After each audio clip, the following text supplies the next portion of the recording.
Welcome to the Common Good Podcast, a conversation about the significance of place, eliminating economic isolation, and the structure of belonging. My name is Devin Bustin, and I'm your host. For this episode, Joey Taylor and I speak with Ross Gay about his books Inciting Joy, The Book of Delights, Catalogue of Unabashed Gratitude, and Beholding. Ross is a poet, essayist, and professor. If you've listened to the Common Good Podcast before, there's a good chance you've heard Ross's poetry recited. And as we begin this episode, I'd like to share one more of Ross's poems. Sorrow is not my name. No matter the pull toward brink, no matter the florid, deep sleep awaits, there is a time for everything. Look, just this morning, a vulture nodded his red, grizzled head at me, and I looked at him, admiring the sickle of his beak. Then the wind kicked up, and after arranging that good suit of feathers, he up and took off, just like that. And to boot, there are on this planet alone something like 2 million naturally occurring sweet things, some with names so generous as to kick the steel from my knees. Agave, persimmon, stickball, the purple okra I bought for $2 at the market. Think of that. The long night, the skeleton in the mirror, the man behind me on the bus taking notes. Yeah. But look, my niece is running through a field calling my name. My neighbor sings like an angel, and at the end of my block is a basketball court. I remember, my color's green. I'm spring. We begin the conversation with Ross commenting on why the acknowledgement sections in his books are so important to him. You know, one of the things I'm interested in as a writer, but as a person, period, is to be like sort of to the extent that it's possible, to the extent that I'm capable, which with practice, I think becomes a greater extent, be acknowledging, both announcing and studying my debt, and not only to individuals, but to all kinds of other stuff too. The whole process of my work these days feels more and more excitedly about being like, oh, that was so-and-so. That was so-and-so. That was so-and-so. Trying to articulate and study and practice the ways that we are in these sort of fabrics of love and fabrics of care, which I think become more visible to us when we articulate them. And when we articulate them, I feel like they don't only become more visible, they become more present. And it's like one of those things, I think, like a common, I don't even know, thing of like what you study or what you pay attention to grows. But I also think it teaches us to replicate the thing that we're witnessing, we're in the midst of. So if we understand these moments when we're in the midst of care, it makes, I think in my own experience, I feel inclined to participate in the matrix of care. And then that, I suspect, probably makes other people be like, oh yeah, okay, that's right. That's what we do. There's this expectation I have as a creative that I'm going to produce something wholly novel, like wholly new, right? And what's crazy to me is when I have been saying something for like years or months, or like there's something that I've been doing that I think is mine, and like come across where it came from. And I'm like, oh shit, this thing was, I blindly stole from it. I didn't even know I was doing that at the time. So bringing that, making it explicit, the fabric that we're participating in feels so important, but also somehow it upends the expectation of what creativity even is to begin with.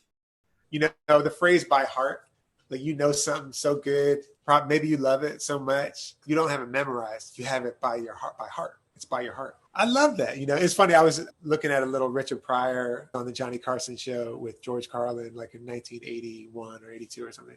Johnny Carson was making a joke, and he was saying something about like, I don't know if he said anything about, did you guys ever steal any material? Or I can't remember exactly how it came up, but Richard Pryor was like, oh yeah, I took Bill Cosby's whole set. I saw Dick Gregory, I took his whole set. I made a lot of money off of that.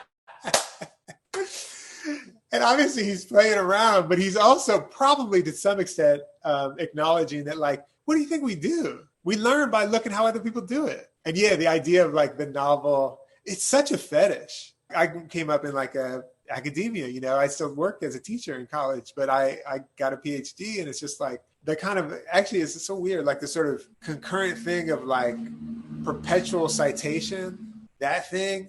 And then the other thing of like trying to be the one and only. It's such a weird, unhealthy balance. It makes me think of two things in your work that we've kind of outlined for today. The first one being entanglement, right? This idea of the matrix and the fabric that you're talking about. But the other one is the dogma of scarcity that our whole entire world is like beholden to. And it feels like if you can sort of say, yeah, that matrix entanglement, the fabric of love that we're participating in is founded in the enoughness, the abundance of all, that we don't need to worry so much about the other stuff. I think that's exactly right. I think there are certain modes of thought that depend on the notion of scarcity. I think capitalism doesn't function without a belief in scarcity. I'm pretty sure. And I'm not like a capitalism scholar or something. Nor do I want to be. But I think it relies on the belief that there's not enough, which compels us to hoard, which compels us to want to get all of it. But I also think in order to make that happen, it has to impose scarcity. Not only the idea of it, but the fact of it. A really good example, and this probably, someone would say this isn't only capitalism, I don't know, but say there's not enough affordable, good housing at this moment. There might in fact be, that's just being sitting open, but say there's not. And it's like, oh, God damn, what are we going to do? I think that the military budget was $768 billion. I think there was like a $40 billion re-up very recently. It's like, okay, either there is or there isn't. The fact of the matter is, there is enough. Whether or not we choose to spend that money on like bombs and the perpetuation of war, that's one thing. On funding like Lockheed Martin and Boeing and shit, that's one thing. Just say it what it is. But we shouldn't ever pretend that there's not enough. Capitalism needs scarcity. As a result, it needs the end of the world. It crosses over as well into like the separation between joy and sorrow. Capitalism needs to separate joy from sorrow so that it can sell joy. That's it. Yeah. This fake classic thing that they will call joy, but that actually just means like, trash in the water. Mm-hmm. Short-lived trash in the water. That's what that is, That's exactly it. I was just talking to my buddy Alex. I'm finishing another book of delights. I'm calling it book 2. And I'm revising it. And then I was sort of like, I think there's one more essay that I need to I had like a little notes on an essay. I was like, it's about purity. And purity as a kind of opposite's the wrong word, but like purity gets nowhere near joy. Purity fucks up joy. That's my contention. But when we were talking about it, we were talking about connection and how so often when we talk about joy, and one of my definitions of joy is something like that which radiates from the tethers between us when we hold each other through our sorrow, something like that. That light coming off of us holding each other through our sorrow. It's connection. And my buddy Alex was like, and the thing that's challenging sometimes is that it's also contamination. To be connected to one another is to be, what I would say, beautifully contaminated by one another, and always risking that. And the next thing that I'm just going to spin on that is that my friend Myrna was talking about gardening and how we all know by now that gardening is, like it's physiologically makes us feel better. Like there's, and it's whatever it is, the microbes in the soil and yada, yada, yada. But I think partly what is happening is that we're being contaminated, or another word would be like healed or something like that. But we're being actually contaminated with material. A certain relationship to the earth would say that you're being contaminated. But we are, in fact, whatever word, I like the word contaminated in a good way, because we're being contaminated not only by those kinds of things, we're being contaminated with the understanding that we're not alien from this thing. So to be contaminated with disalienation or unalienation, like, let's do that. Let's do that.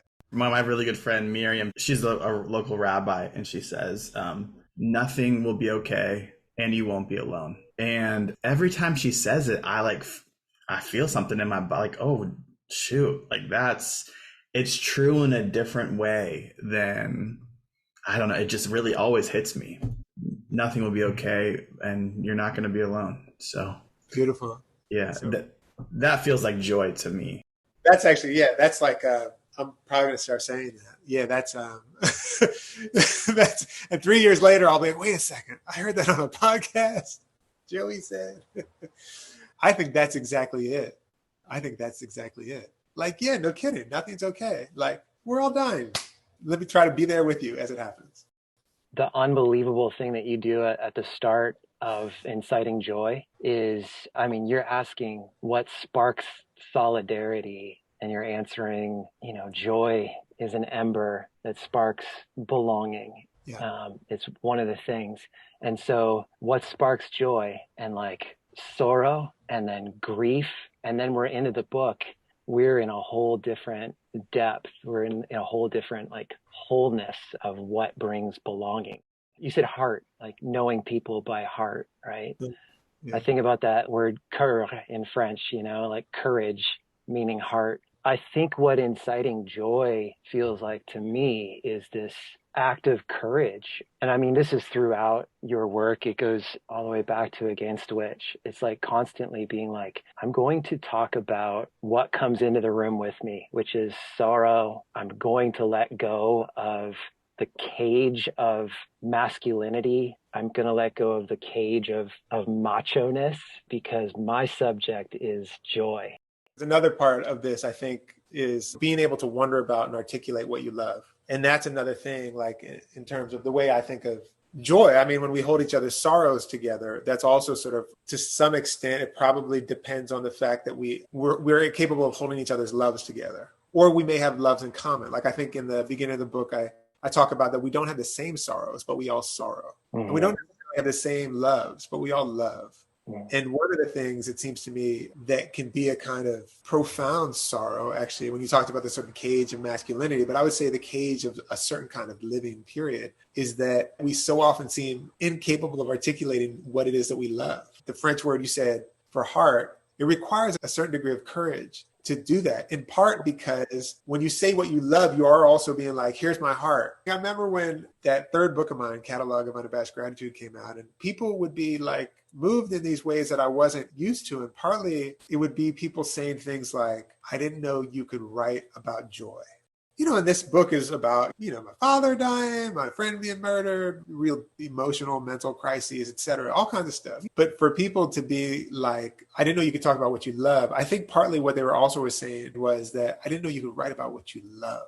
And I think there's a risk to that, like I said, because when you're writing about what you love, then you're sort of being like, well, what if people aren't going to take care of that? I do it in class all the time. I say, what do you love?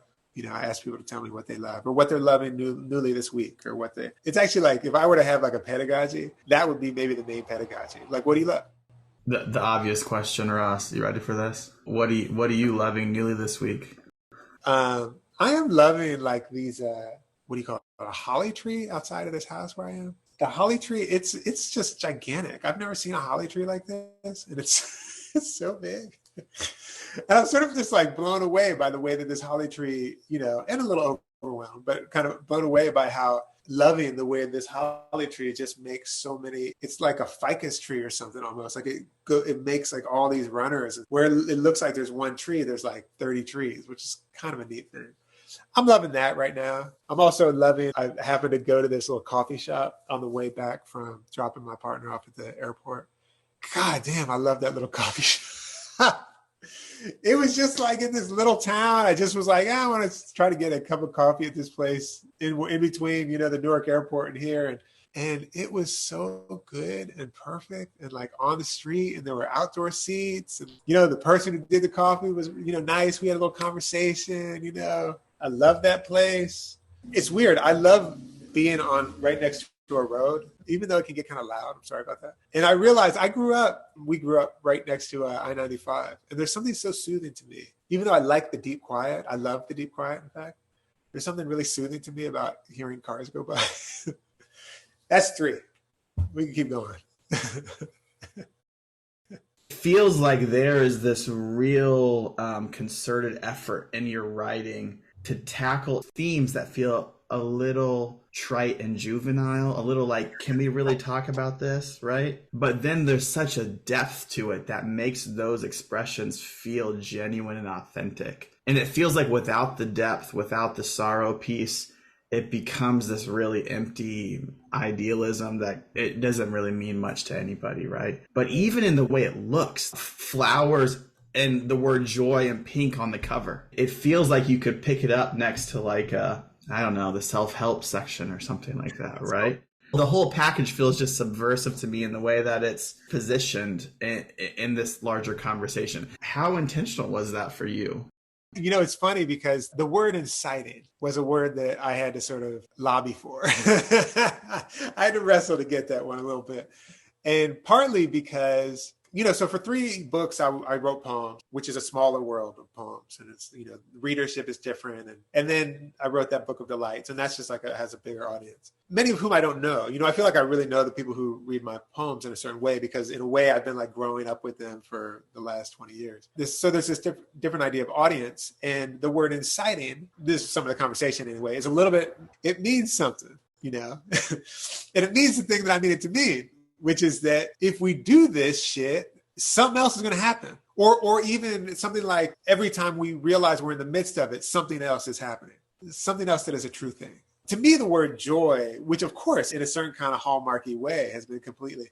So I think you're right, part one, that I'm trying to, following actually Zadie Smith, though, whose essay kind of is the first sort of desire for me to deeply interrogate this with an essay. She has an essay called Joy, a short essay, but not like joy needs rehabilitation, but in a certain kind of way, like to be like, I'm going to take this very seriously. When I'm talking about joy, I'm not talking about closets. I'm not talking about like getting your Tesla. I'm not talking about, anything like that. I'm really talking about the fact that we're all dying. Remember how you said, the rabbi said it, like everything's fucked and let's be there together through it. When you said rehabilitation, part of my story is I came back, I was in Haiti with this organization back in like 2015. I couldn't process what we were experiencing on that beautiful island with those children. And I came home and just kind of began drinking more and more. The lowest point in my life, comes out of just not being able to excavate or to like unbury that sorrow. What got me sober was like language of connecting my heart and language of finding people who are like great connecting options. So really, rehabilitation is like the word that I would use to describe it. And like you extend it, like, because it's like also connect your heart to the trees and the plants and the ants and death and afterlife, which is just life.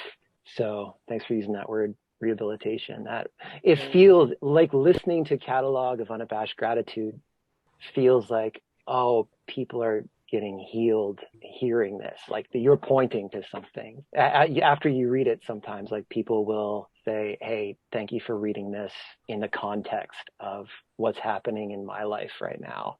I mean, it's challenging to be connected to ourselves, actually. I think there's much reward, certain kind of reward. I don't mean like meaningful reward, but there's a certain kind of reward to not being. I mean, you can get certain things by being disconnected from your own heart, I think. It seems like, being connected to your heart, it changes the sort of possibilities of a life. If we know or are trying to know ourselves, or if we are trying to connect to ourselves, and then if we're trying to be connected, period. I mean, that feels, particularly in what feels like the dominant narrative of this culture, which is, competition and acquisition and exclusion and blah. It feels like to sort of be thinking hard about connection, period, across all kinds of sort of connections beyond what we normally think of as a connection. It feels like radical in the terms of like the root of that word, root. It feels at the root of something. So Devin and I are close friends. We live a half mile from each other, even though we're on 2 different Zoom screens. I just wanted to say thanks, Devin. I didn't expect you to bring that into this conversation. That was really meaningful for me. The Haiti piece, it connects so profoundly for me to this idea that you said, Ross, about the presence and the prominence of death, that we're all gonna die.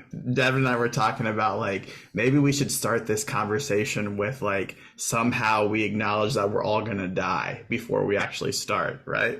And what would that do for like crafting belonging for us? Or what would a pedagogy of like profound precarity look like when you're educating your students and you're in a writing space? Can you talk about that for a second? How do we walk around if we're not only like, I'm gonna die? It seems like that's like so much of our damage is that, terrified of it and like trying to do all this shit to like avoid it. And so, first of all, we're just like, yeah, okay. Might happen while we're doing this thing. Might happen, while I'm driving to see my buddy. Might happen 10 years, 20 years, who knows? But also if I'm like, yeah, and you're going to die. And the kind of, tenderness that we have, I always like to think, talking to my partner, like, the, the most annoying shit about me, when I'm dead, it's going to be cute, you know?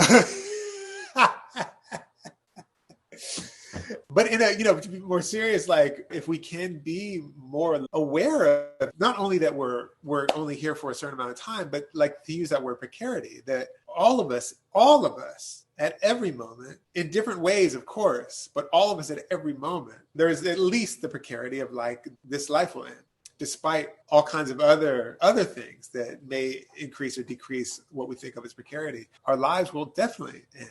And then to get a little bit more into it, despite all that too, that person is sorrowing. Doesn't matter. It feels like such a blessing to get older and to be like anyone you scratch a little bit. And they're, it's just like, everything's good. Everything's good. Oh yeah, my sibling died when I was a kid. Or, oh yeah, mom died when I was 18.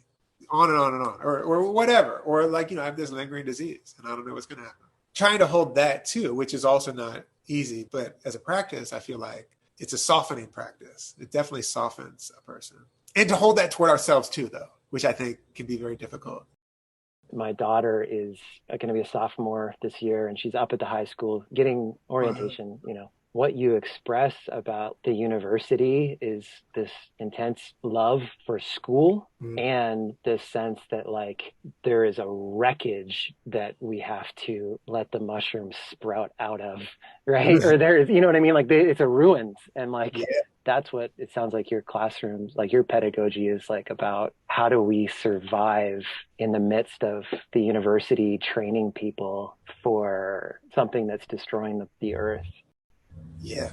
How do we present an alternative to the dominant thing, which is that you need to distinguish yourself above all things. You need to differentiate yourself above, everyone else. You need to outdo, outclass, blah, blah, blah. So effectively, you need to be in a certain kind of way, because this is about resources. You need to be at war with your classmates. It's bleak. It's really bleak. As sort of melodramatic as that sounds, I think that's what it is. And it's always a pleasure to be like, look, we're not going to do grades. You all aren't competing with each other. We're really going to try to just figure out what it is that we love together. And then, make some beautiful things. That's really what we're going to try to do. We're not going to like judge each other. We'll ask questions of each other. I think you're exactly right. It's been a little while since I've been in a high school, but I coached high school basketball for a while. I loved it. And I taught a lot of bad lessons, I'm sure too. Taught a lot of how to throw elbows, But in college, I do feel really lucky to get to hang out and be with people and be like, yeah, hey, let's do this other thing. You talk about how the university is polishing units to stock the Amazon trucks and to follow the leader, training people to do that, and how that maybe empties out classics departments and like empties out creative writing. But like at the same time, it's also like within creative writing, everybody's conscious of who's winning what awards and who's name checking who. This other thing that you're describing, it's like a circle. We are on the same level. That's how we survive. Somehow we get out of it from within it. That's it. That's really how I sort of think about these classrooms anymore. It's just like places where we practice surviving. Yeah. What kind of exercises are you excited about doing with your students? So I'll just tell you the first exercise that we always do in every class. I think this must have came from the writer Banu Kapil's book, The Vertical Interrogation of Strangers, where she has like a bunch of questions at the beginning of the book, beautiful lyrical questions. But I sort of give the students the exercise of writing 5 or 10 lyric questions that they would ask themselves if they wanted to write a kind of lyric autobiography. And when I say lyric, I kind of mean beautiful, but I mean, like, what's the last sound of your first dream? Those kinds of questions that might provide a chance to write something lyrical, beautiful about themselves. Then they take those questions for themselves and they interview a classmate with those questions. They ask them of a classmate. And then the classmate answers. And then they have to craft a beautiful lyric biography of their classmate that is a gift. So the first exercise of every semester is to write a lyric biography of your classmate, which you will then present as a gift. And we'll try to do it ceremonially, so it's moving, it's beautiful, it sets a tone that the first thing we do is to wonder about ourselves, offer that wondering to someone else, listen to the way that someone else has wondered in the context of our questions, then return it as a gift. People make beautiful things. God damn. Let's take a breath and hear another poem from Ross. This one is called Thank You. If you find yourself half naked and barefoot in the frosty grass, hearing again the earth's sonorous moan that says, you are the air of the now and gone, that says, all you love will turn to dust and will meet you there. Do not raise your fist, do not raise your small voice against it, and do not take cover. Instead, curl your toes into the grass. Watch the cloud ascending from your lips. Walk through the garden's dormant splendor. Say only thank you. Thank you. Deep breath. Now let's return. The conversation shifts as Joey asks Ross a question. The first book that I picked up by you was the Dr. J book, and I love sports, like love them. But I've always kind of felt like that part of me and the part that loves poetry and that stuff, those things don't really work together. It seems like very trite. And I know in my head, like I can integrate it and synthesize, sure. But it just felt like, whoa, hold up, wait a minute. That's not what I'm doing here. And I think there's even some self-consciousness for me, if I'm being totally honest, when I'm in spaces like the Common Good, for me to talk about how much I love things like Michael Jordan or step back threes or whatever it is. One of the ways that I've started to try to like make sense of this in my mind is I think this is some like mental gymnastics, okay? But I started reading a lot of this like shadow self, Carl Jung kind of thing. And honestly, I love competition. Like I really do, right? And I think what sports is a ritualized way for me to act out this shadow side of myself in a generative way even. I play pickup ball, and when I show up and I'm starting to play and it's not going to be a competitive or a good game, I feel myself like retract because I'm like, it's not just not going to be fun, but I'm not going to be able to connect with these dudes who I'm playing with. We're not going to have that sense of a common enemy, and all that stuff sounds so bad, but that is really true. I really feel that in myself. But you're a stance for bringing these worlds together and saying, actually, that's not the whole story. I know on one level it's like very trite and not that deep of a question, but for me it really is a profound kind of like, I'm one person here and I'm one person here. The invitation I get from you is to bring those people together. But tell me how I can do that. There's all these ways that, and it's so second nature if you're deep in it, that you're like, well, it's as beautiful, as elegant, as aesthetic as any art form. You know, someone would pay to go see ballet thing. The other thing that I think of is that, and this is what that Dr. J book, sort of the Beholding book, partly of what it's doing is so much it's like trying to be with the fact that that basketball move, it's not something that happened in a laboratory. It's not something that happened at a desk. It's a basketball move that is a feat of the imagination, an incomprehensible feat of the imagination. And, you know, I used to say to my buddy Pat, because I'm a physical basketball player. But I said, I don't want to miss a game because there's a chance that some beauty might happen. I don't want to miss a chance that some beauty might happen. It's a real thing. This thing of like, when you go to play ball, like there's a chance that something impossibly beautiful that you will never forget will happen. That feels to me like profound. In addition to the fact that, especially when it's pickup, when I have a different correlation to pickup, is that even though, and I love this sort of like to be like, oh yeah, there's this kind of shadow thing where we get to like make our little squad and have an enemy. And then once you get beat, you're going to team up with your enemies. So then they're going to be your besties, you know? Which I could totally see and totally get. That sort of the ways, part of the ritual maybe is that it allows us to indulge it and to very quickly have it dissipate. And not only dissipate, to see how actually unnecessary and fruitless it is. Like, oh yeah, like this is just a game. Like this thing of like an enemy, it's just a game because you actually need that person. You don't need them only when they're on your team again. You need them to play against, to give you the chance to make something beautiful. Maybe the most of which is that in those good games, if you slow it down, not only is there so much physical touch happening and talking, good games, it's all talk. There's so much talking. My buddy who I coached with, he was a kind of was like a numbers guy. And he could tell like who talked more won games. There were all these like little numbers. But then another buddy of mine told me like whoever touches each other the most wins game. So there's all this touching and talking. But also if you slowed it way down, there's all this profound tenderness. It's not just touching. It's like all of this like holding each other. And if someone falls, like catching them, or if they fall down, helping each other up, whether they're on the same team or not. One of the most beautiful moments of my basketball life, there's 10 million of them, but one was like I was chasing this kid down to like try to block his shot, and I can't remember if I did or not, but I flew and I hit the pole stanchion, whatever, holding the backboard up between my legs. I was sprinting, boom, and it hit me, thank God, on the leg. But the whole game stopped. It's a very competitive game, probably like 2 or 3 games waiting. Everyone stopped. You know, I was like a tough guy, and I was like, it fucking hurt, but I was like, come on, let's go. As was my way. And I was like ready to go. And they were like, no, we're not going to let you start yet. You got to wait. You know, that's like sort of what I think of is the fabric of the game. Or when like 2 kids get into a fight and one of the elders says, come on, we got to go talk outside of the court. And there's like fucking 4 games waiting. And people are like, that's the real game happening right there. Well, the question, like, what are the most beautiful moments of my basketball career or whatever you want, like my basketball playing, is a really interesting question. It made me think of this moment. I just want to tell a little tiny story. When I was a senior in high school, and we played this team that we should have killed, and we got beat by them. And I was like 2 of 16 from the field and just had a horrible game, right? And one of my friend's mom, who teaches ballet, came up to me afterwards, and I'm like distraught, just play horrible. And she said, Joey, you're so beautiful out there. You look like a dancer. And at the moment, I was so mad at her. But that moment has stuck with me for, 15, 20 years now. Wow.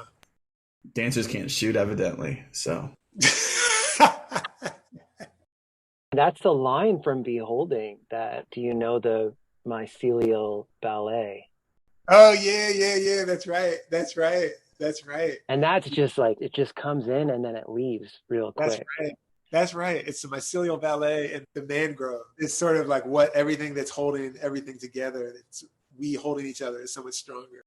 Is a thing that brings us together going to be our opponent and what we hate, or is it going to be the older thing, the thing that connects us, the mangrove? That feels like one of the practices on a court. And I also like curious about ways that we can structurally build that in. But like we can be on a court and feel like someone's my enemy or someone's the sort of like stoker of my dreams. We're like the mutual supporter of each other's dreams in a certain kind of way. Like if someone makes a good move on you, it's a little bit like, all right, man, I made that possible.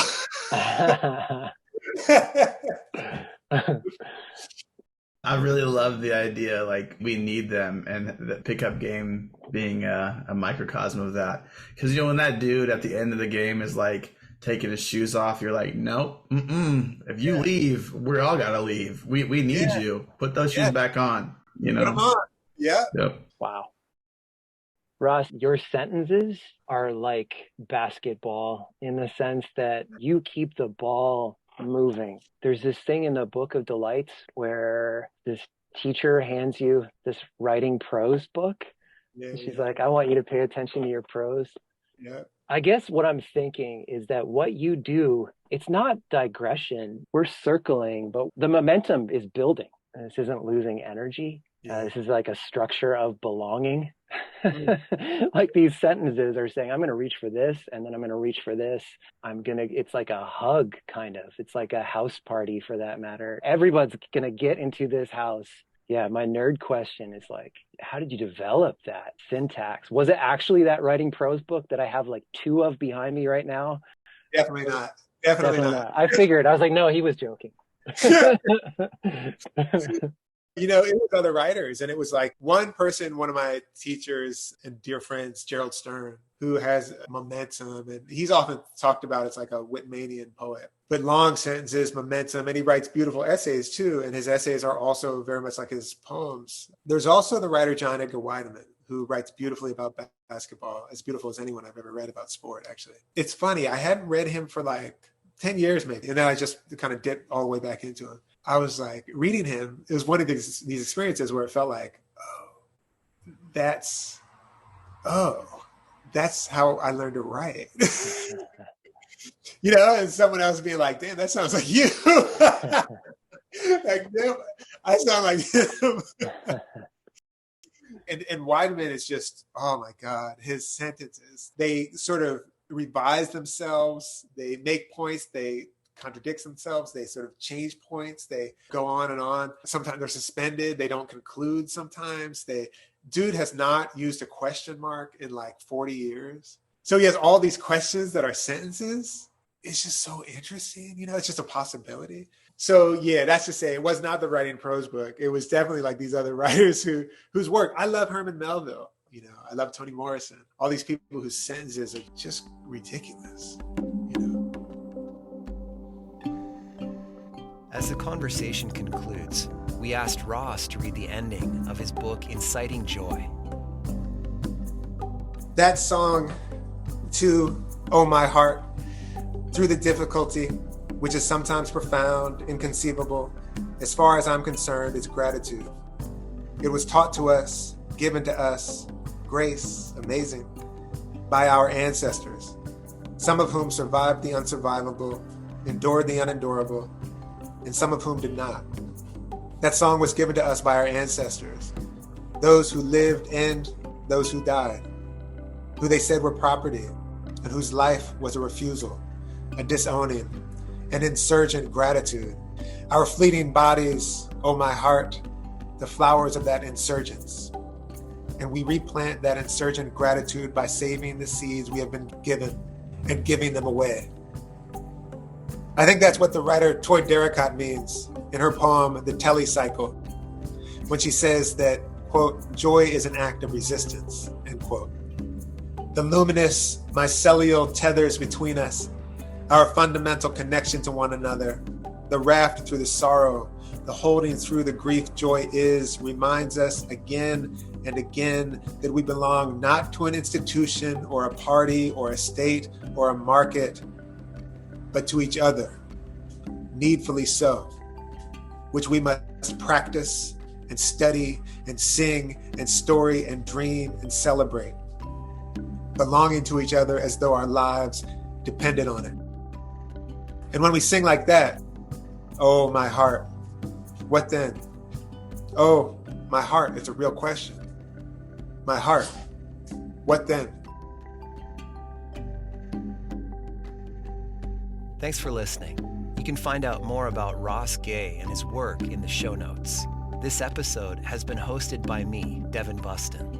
It's been produced by the incredible Joey Taylor, and the music is from Jeff Gorman.